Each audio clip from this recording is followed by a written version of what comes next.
Bonjour et bienvenue sur Testland France. Aujourd'hui nous allons vous présenter un SSD en PCI Express de la marque Plextor. Donc c'est un SSD vraiment très puissant. C'est le M6E Black Edition. Donc il existe en 128, 256 et 512 Go. Nous on l'a en 256 Go, ce qui est pas mal. Donc on a une boîte ici avec les différentes caractéristiques techniques. Une boîte assez sympa qui fait un petit peu haut de gamme avec les petites touches de rouge. Alors on aura ici le manuel d'utilisation, comment l'installer, comment il fonctionne.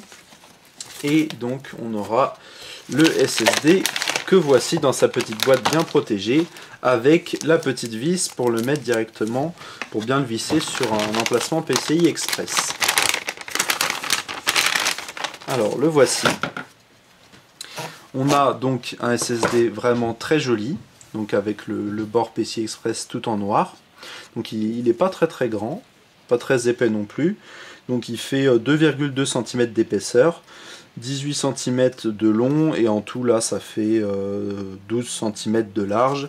Et il fait que 180 grammes, donc il va pas du tout embêter votre emplacement PCI Express. Donc c'est du PCI Express 2 en deux fois, donc du 2.0, donc vous allez pouvoir le brancher sur un petit emplacement PCI Express que vous avez sûrement de disponible. Alors il est vraiment très joli. On a ici une belle surface métallique avec ici un beau radiateur passif totalement rouge ici, qui va bien refroidir le SSD, et à l'intérieur nous avons du coup la puce SSD. Alors c'est une puce Toshiba, et à l'intérieur donc on va avoir la possibilité donc de mettre d'avoir l'emplacement M.2, donc les nouveaux SSD M2. Donc c'est un SSD M2 qu'il y a à l'intérieur comme ça, qui est du coup lui connecté à la carte ici PCI Express et qui est refroidi sur le dessus. Donc on a le petit logo ici Plextor au dessus. Et là, on a un emplacement pour l'alimentation en SATA. On va à présent le brancher sur un ordinateur fixe et on vous dit à tout de suite. Donc, nous avons mis le SSD à l'intérieur de l'ordinateur, donc sur un PCI Express. Alors, on peut mettre sur un PCI Express x4, x8 ou x16, il n'y a pas de problème. Donc là, on l'a mis entre la carte graphique et la carte son, il ne prend pas beaucoup de place. Alors, sur le SSD, il va y avoir 4 voyants différents, 2 bleus de chaque côté. Ça, ce sera pour dire donc les voyants d'utilisation du SSD, et au milieu, ce sera les voyants d'alimentation. Et donc, si le PCI Express n'alimente pas assez le SSD, on va pouvoir, comme je l'ai montré précédemment, brancher un câble d'alimentation SATA ici à cet emplacement-là. Donc, nous, par précaution, on l'a mis, mais normalement, c'est pas obligé. Et on aurait ici aussi, on va pas très bien le voir, 2 petits picots d'alimentation, 2 petits picots pour brancher le petit câble qui va aller à l'avant de votre ordinateur. Vous savez, la petite LED de voyant d'utilisation du disque dur ou SSD qui clignote quand il y a de la lecture ou de l'écriture en cours. On va pouvoir, au lieu de le brancher sur la carte mère, le brancher directement ici sur les picots du SSD pour voir l'utilisation du SSD en temps réel. Donc c'est assez pratique et assez complet. Donc nous avons installé ce SSD, on peut le voir ici dans le gestionnaire des disques de Windows. Donc ici on a le Plextor, donc il y a 238,47 Go de détectés du coup, et j'ai aussi donc 2 autres SSD de Samsung, des 840 EVO en 1 Tera, et on fera la différence justement tout à l'heure. Alors on va voir au niveau précisément du SSD. Donc on a ici le Plextor en 256, donc oui, on l'a utilisé que 18 heures, il est tout neuf. Donc ce SSD, il a une mémoire cache de 512 MO, sachant que la version en 512 Go a 1 Go de cache, donc le double, ça double de toute façon, ce qui est normal. Autrement, donc ce SSD est compatible Windows et Linux, et il intègre 3 technologies de Plextor. Alors il y a déjà la technologie Plex Turbo en 2e génération, donc la version 2.0. Alors c'est une technologie qui permet d'améliorer le cache et aussi augmenter la durée de vie totale du SSD. Il y a aussi la technologie TrueSpeed qui améliore la vitesse du SSD, même après plusieurs années d'utilisation, normalement on a toujours la même vitesse, et aussi on a la même vitesse même si le SSD est presque plein. Autrement, il y a une autre technologie aussi, la True Protect, qui aussi vérifie les erreurs. C'est un vérificateur en fait d'erreurs s'il y a eu des erreurs sur le SSD.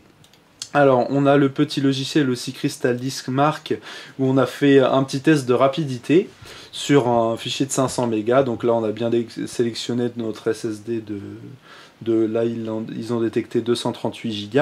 Alors, en séquentiel, donc on est en lecture à 711 mégas. On a même fait un petit peu plus tout à l'heure.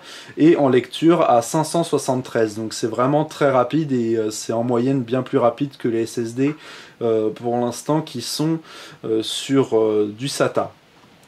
Après, donc là, il y a les détails un petit peu d'autres possibilités en lecture et en écriture.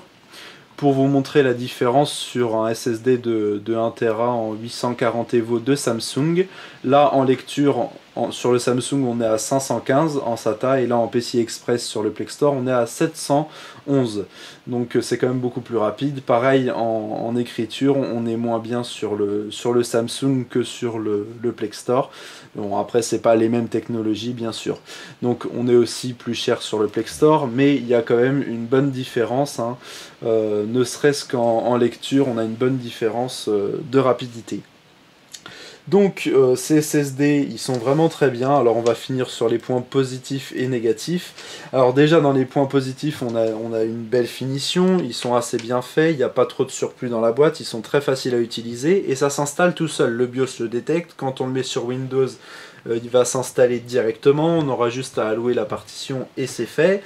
Il est aussi très performant comme on l'a vu. Plus de 770 mégas par seconde en lecture et 580 mégas en écriture. De plus, si vous prenez la version en 512 Go, il est encore plus rapide en écriture, il va jusqu'à 625 mégas en écriture pour la version 512 Go, donc c'est vraiment impressionnant. Donc comme je l'ai dit, il est disponible en 128, 256 et 512, malheureusement pour l'instant il n'est pas encore en 1 Tera. Donc voilà, un SSD vraiment très performant avec pas mal de cache, et il est garanti 5 ans, donc là normalement il n'y a pas de problème. Bon, le seul point négatif, c'est que c'est vrai qu'il est un peu cher. On n'a pas trop les prix vu qu'il est en train de sortir actuellement. Mais donc ce serait de l'ordre de 1 € le giga. Donc on arrive sur des prix 2 voire 3 fois moins cher maintenant sur des SSD un peu plus normaux en SATA. Même si on n'aura pas cette puissance-là.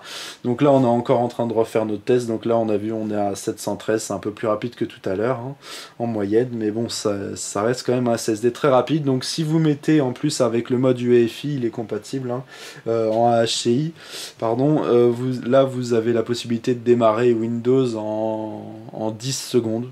Donc c'est pas mal du tout, et puis après toutes vos applications, ça il n'y a pas de problème. Donc on vous conseille cette version là ou la version en 512 Go pour avoir le maximum de place possible et aussi plus de mémoire cache et plus de vitesse aussi en écriture. Donc si vous avez aimé cette vidéo, vous pouvez mettre un petit like, un petit j'aime sur Facebook aussi, vous pouvez vous abonner et on vous dit à bientôt pour de nouvelles vidéos sur Testland France.